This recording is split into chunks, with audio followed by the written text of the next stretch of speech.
बड़ा सुंदर हो सरवा मिलल छु सुंदर हो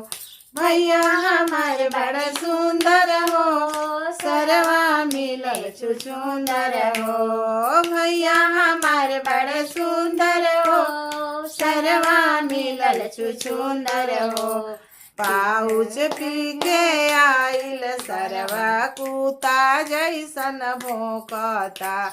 पाउच पी के आइल सरवा कुता जैसन भोंकता रिमोट वाला बैटरी सलाई रिमोट वाला VIP सलाई रिंच से खोलता रिमोट वाला VIP सलाई रिंच से खोलता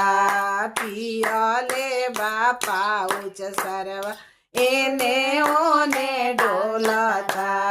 पियले बापौआ सरवा एने ओने डोलता।